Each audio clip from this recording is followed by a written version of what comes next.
Halo guys, Bilga di sini dan kalian sedang menonton Captain Science. Di video kali ini aku mau cerita sih.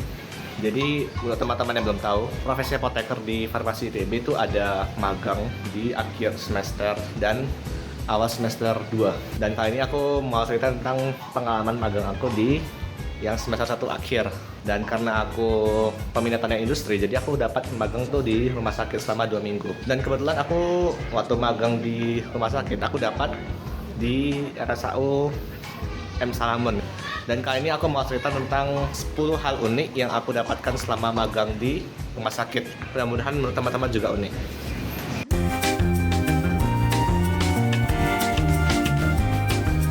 Dimulai dari hal pertama di sini. Jadi aku magangnya cuma 1 shift. Jadi rumah sakit biasanya ada 3 shift ya. Sama kayak ya kerjaan biasa, ada 3 shift.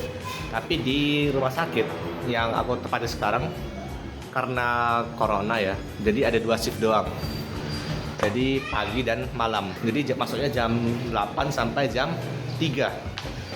Jadi cuma 1 shift. Ya corona membuat shift tuh semakin singkat ya. Sama kayak Indomaret juga, sama restoran fast food itu juga kan jadi 2 shift doang kan. Ya itu hal pertama. Ini obat metformin HCl. Ini tuh obat diabetes, kalau teman-teman nggak tahu. Dia juga ini obat yang sebagai first line untuk diabetes mellitus tipe 2 atau diabetes mellitus yang tidak bergantung dengan insulin. Nah, obat ini karena obat diabetes, jadi diindikasinya ini atau keadaan di mana obat ini digunakan tuh ya untuk pasien diabetes. Contoh indikasi lainnya, contohnya kayak paracetamol itu demam sakit. Jadi kalau teman-teman lagi demam sakit, ya teman-teman bisa pakai paracetamol gitu. Nah, terus selain istilah indikasi ada juga istilah off-label. Off-label tuh istilah untuk penggunaan obat tidak pada aturannya gitu. Contoh yang paling terkenal tuh adalah misoprostol, kalau teman-teman pernah dengar. Itu tuh obat yang aslinya digunakan untuk obat emah ya, obat tukak lambung ya. Tapi dia juga bisa digunakan sebagai obat untuk oknum-oknum tertentu gitu. Contohnya ya untuk orang-orang yang mau menggugurkan kandungan. Kenapa? Karena misoprostol itu selain sebagai obat emah, dia juga memiliki efek lain dalam meningkatkan kontraksi di rahim gitu. Jadi bisa mengakibatkan keguguran itu yang digunakan oleh oknum-oknum tersebut untuk menggugurkan kelahiran yang tidak seharusnya dilakukan. Ya itu salah satu contohnya. Kembali lagi ke metformin. Jadi metformin ini selain untuk diabetes, dia juga punya kegunaan off-label di mana obat ini bisa digunakan untuk pasien obesitas. Kenapa? Karena metformin kan apa ya, mekanisme kerjanya dia menurunkan absorpsi glukosa di sistem pencernaan, itu salah satunya. Dan karena kita tahu orang obesitas tuh senang makan dan absorpsinya pasti tinggi, jadi dengan metformin dia bisa menurunkan absorpsinya gitu. Jadi dia makan banyak tapi absorpsinya dikit, ya benar-benar dia bisa ya makin tinggal obesitas itu. Ya itu salah satu contoh atau fakta yang aku dapatkan selama magang. Ya aku rasa ini hal yang menarik sih, tapi teman-teman jangan coba ya untuk terutama yang obesitas untuk pakai metformin. Ini pemakaian off-label dan harus dengan resep dokter. Walaupun dia diabetes, walaupun dia off-label harus dengan resep dokter. Jadi ya itu dia fact kedua. The next day. Halo guys, jadi ini aku barusan bangun tidur. Jadi aku mau review apa yang aku dapatkan kemarin saat PKPA. Jadi hal menarik yang aku dapatkan, jadi ini mungkin fact kedua ya, adalah itu ada kamar operasi, namanya kan bisa disebutnya kamar OKA ya. Jadi OKA itu sebenarnya kepanjangannya adalah suatu bahasa Belanda yang ini aku nggak bisa sebutkan, silakan Google Translate. Operasiekamer. Ya seperti itu. Dan bahasa Indonesia ya kamar operasi. Jadi kalau bisa kita sebut kamar OKA itu artinya adalah kamar ini Operasiekamer. yang awal dari bahasa Belanda. Later. Jadi ini sekarang aku di luar. Oke, ngomong-ngomong soal keempat ya, tugas farmasi di rumah sakit ini tuh ada di beberapa depo ya. Pertama rawat jalan, rawat inap, IGD. Terus ada juga di gudang. Oke, itu yang keempat. So guys, ini aku lagi nunggu teman-teman yang lain. Ini jam istirahat ya. Aku mau cerita dulu terkait tugas-tugas selama PKP aku. Jadi ini fact kelima. Fact kelima adalah aku ada jurnal harian. Itu di setiap hari ditandatangani pembimbing. Terus ada laporan akhir, ini nanti bakal presentasi sama bikin PPT. Jadi selama 2 minggu aku ngerjain 3 tugas itu dan banyak banget. Ya itulah PKPA guys. Jadi belajar juga harus ada pengorbanan. Udah. Halo guys, jadi sekarang ini lagi nunggu makan. Ini kan jam 12 siang. Jadi teman-teman harus tahu kalau di rumah sakit ini folnya tutupnya jam 1 guys. Jadi setelah jam 1 udah gabut. Jadi kalau teman-teman mau berobat, apalagi di rumah sakit yang negeri gitu, ya teman-teman datangnya pagi hari lah. Jangan sampai jam 1. Nanti nggak ada dokter, kalian kecewa. Kami juga kecewa karena gabut setelah jam 1. Many minutes later. Oke, jadi aku barusan balik dari PKPA dan sekarang aku mau mengerjakan laporan. Ini covernya. Jadi laporan harian tuh dikerjakan setiap hari setelah PKPA atau selama PKPA, tapi aku laksanainnya sekarang pas selesai PKPA karena ini hari Senin. Nah, jadi fact ketujuh ya adalah hari paling ramai itu hari Senin. Jadi aku tadi habis dari depo rawat jalan itu ramai banget sampai ngantri itu orangnya gila. Tapi hari paling gabut itu hari Kamis, sehingga hari Senin aku laporannya hanya bisa ngerjain setelah pulang dan itu pun banyak yang bisa diisi. Tapi kalau hari Kamis gabut banget, jadi langsung selesai. Tapi masalahnya aku nggak tahu harus ngisi apa juga di laporan. Ya itu fact ketujuh. 1 week later. Jadi percaya atau enggak, ini udah selesai PKPA dan sekarang aku lagi mau nge-scan laporan aku untuk dokumentasi aku sendiri untuk dipelajari di kemudian hari. Jadi fact ke-8 kali ini aku mau bahas tentang apa sih beda rapid test COVID-19 dengan tes PCR.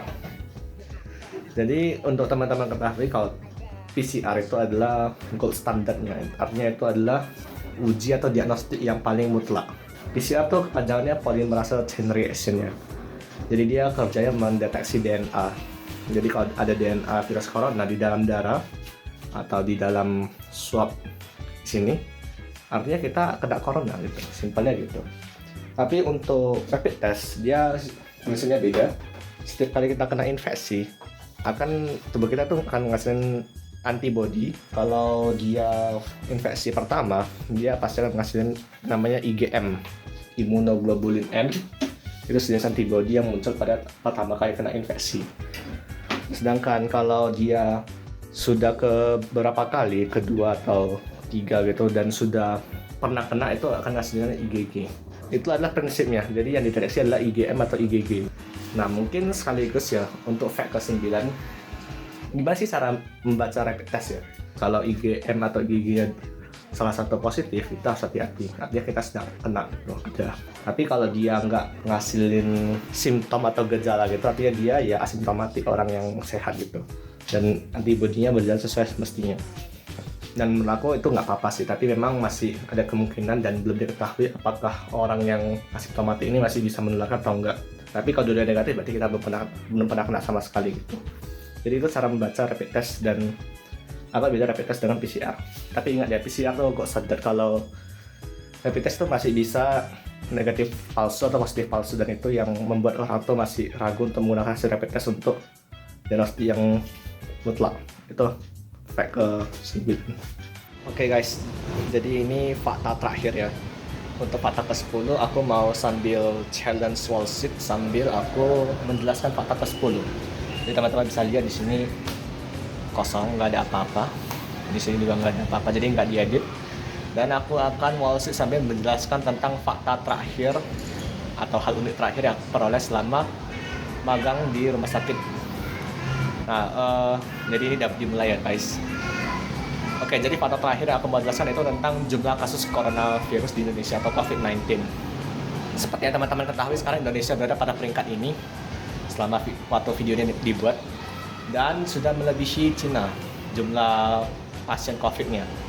Tapi kalau ngomong-ngomong soal pasien COVID, ternyata ada yang lebih kritis di Indonesia, yaitu kasus orang yang kena penyakit jantung atau penyakit hipertensi dan penyakit jantung lainnya, dan itu lebih parah. Kenapa? Padahal kan coronavirus kan penyakit infeksi kan, dan itu penyakit baru. Dan menurut aku lebih mengerikan penyakit jantung sih, karena penyakit jantung tuh memang nggak menular, tapi sebenarnya itu adalah penyakit yang tergolong apa ya? Ada karena budaya. Jadi penyakit jantung tuh yang kata orang penyakit orang kaya, sebenarnya kurang tepat. Tapi penyakit jantung tuh penyakit yang timbul karena gaya hidup kita sekarang ini. Jadi kita dulunya kan orang apa ya? Sebelum manusia menciptakan civilization atau peradaban, dulu manusia kan ya berburu gitu. Jadi dulu mungkin penyakit jantung tuh belum sering gitu, tapi karena sekarang kita hidup di peradaban, jadi kita jadi makan santuy, sering di kamar, makanannya juga udah ya makan yang nggak sehat, lemak gitu, fast food, dan merokok dan faktor-faktor lainnya yang bisa teman-teman dari sini itu yang menyebabkan banyak penyakit jantung di dunia ini. Dan menurut aku penyakit jantung tuh lebih bahaya dibandingkan dengan kasus coronavirus gitu. Kasus coronavirus tuh dianggap orang bahaya tuh karena karena itu penyakit baru gitu dan memang belum ada obatnya. Bukan berarti aku bilang penyakit COVID tuh diremehkan, enggak. Tapi menurutku lebih penting kita memperhatikan gaya hidup juga. Jadi selama kita di rumah, physical distancing, social distancing, kita juga jangan lupa olahraga gitu. Dan juga ya kita harus mengurangi fast food dan berhenti merokok. Itu adalah hal yang paling penting menurut aku untuk bisa melawan penyakit jantung gitu. Dan memang di tempat PKP aku, tempat magang aku, orang yang sakit jantung, poli jantung tuh setiap harinya tuh yang paling banyak pasiennya itu sampai selama aku magang dan tiap hari tuh obatnya jatuh, obat-obat jantung semua gitu. Dan menurut aku itu yang perlu kita perbaiki bersama, kita benahi bersama sebagai manusia. Dan ini udah 3 menit, aku masih belum, tapi udah sakit sih. Oke, jadi untuk fakta terakhir, jadi penyakit jantung adalah penyakit yang kultural gitu, yang ada karena budaya, dan itu lebih bahaya dibandingkan dengan COVID-19. Plus penyakit jantung menyebabkan orang yang punya hipertensi atau ada penyakit kronis lainnya yang berhubungan dengan darah dan jantung tuh cenderung membuat orang yang kena COVID-19 tuh makin mudah meninggal gitu. Jadi karena penyakit kronis makanya orang lebih mudah mati karena kasus COVID-19. Jadi intinya akar masalahnya adalah penyakit kronis itu. Kalau teman-teman bisa mengurangi jumlah kasus penyakit jantung, mungkin kasus kematian coronavirus akan sebanyak itu hari ini. Ya itu fakta terakhir, dan ya itu juga untuk mengakhiri video kali ini. Terakhir jangan lupa like, comment, dan subscribe, dukung terus channel Captain Science. Dan kalau teman-teman suka video ini, ya like video ini. And always keep on sensing guys. Aduh, udah sakit tapi masih bertahan. Oke, jangan lupa keep on sensing and bye bye. Halo guys, ini udah keluar, udah sama PKPA yang di sini, squad di sini. Lagi ada orang yang ngabis itu. Ini mau cari makan. Tapi sebelum makan, aku mau cerita lagi sih. Apa sih yang menarik di sini gitu? Ada nggak dan ide apa yang menarik di sini? Menarik. Sini kerjanya santuy. Santuy. Yang lain ada nggak? Sama aja sih, santai. Lebih santai kuliah atau sini? Sini lah ya. Ya, lebih santai di sini, cuman ilmunya lebih asik lah gitu, praktek. Cukup nggak 2 minggu PKPA atau harus lebih lama? Kurang sih, kurang. Kalau untuk basicnya doang sih. Udah lama. Hati-hati, ada mobil nih. Ya udah, makan dulu nih. Iya kan? Enggak juga sih. Saya menikmati ke-enjoyan ini. Menikmati kegabutan. Iya. Digajikan. Gimana kak? Ya sama kayak mereka berdua. Ya, gitu guys.